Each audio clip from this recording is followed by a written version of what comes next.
Krishna Krishna Hare Hare Rama Rama Rama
Krishna Krishna Hare Hare Hare Rama Hare Rama Rama Ashutosh भगवान की शंकर भगवान की गौर मंगल हरिनाम संकीर्तन की श्री राम गुरुदेव आचार्य प्रभुपाद की श्री श्री गदाधर नाम हट्ट की समवेत गौर भक्त वृंद की गौर मंगल हरिनाम संकीर्तन की हरिदाई गौरमानंदे हरि हरि भजनिदाई गौर प्रेमानंदे गौर हरि हरि जय राधे जय राधे जय राधे जय राधे প্রত্যেকটি বাড়িতে বা প্রত্যেকটি গ্রামে গ্রামে আমাদের শ্রীধাম গুরুকুঞ্জ আশ্রম থেকে প্রভুপাদের নির্দেশে প্রভুপাদের নির্দেশে আমাদের নাম গদাধর নামহট্ট প্রচার কেন্দ্র অতি বহু ভক্তের সঙ্গে অতি দ্রুতভাবে এই নাম প্রচার কেন্দ্র চলছে। আপনাদের বাড়িতে আজকের যে প্রবচনের মাধ্যম দিয়ে তত্ত্ব কথা প্রভু শ্রী গদমদেব শ্রবণ করলে বৈষ্ণব সেবা নাম সংকীর্তন ইহা ব্যতীত কলির জীবের কোনো উদ্ধারের আর কোনো রাস্তা নেই।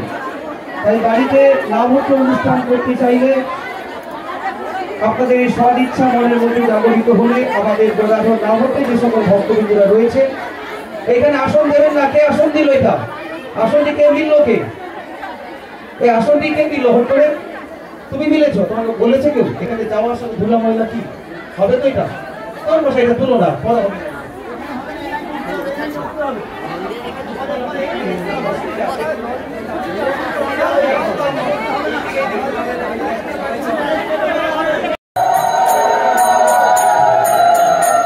আজকের দিনে আমাদের প্রভুপাদের বলন দিয়ে কিছু সময় যে আপনারা কথা শুনলেন এটা বহুজনের পূর্ণ ফল এবং স্বীকৃতির ফল। এবং আজকে উনি আসতে চাইছিলেন না, যেহেতু দূরবর্তী প্রোগ্রাম রয়েছে আমাদের শ্রদ্ধেয় বরদার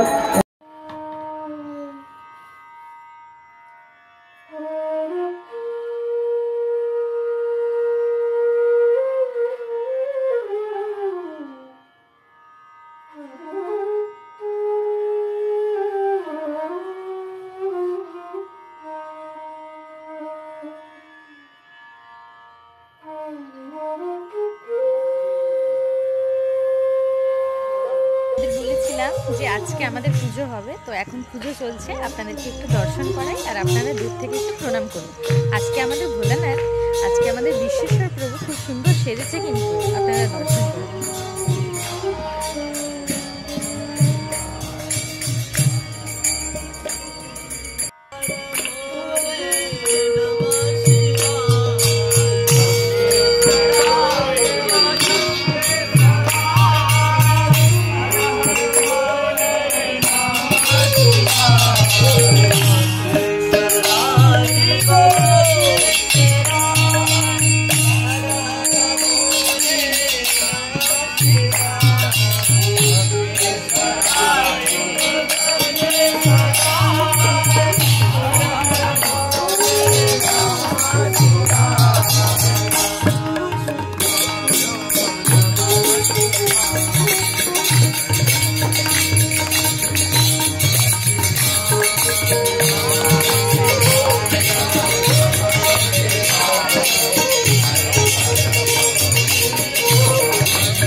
Thank you.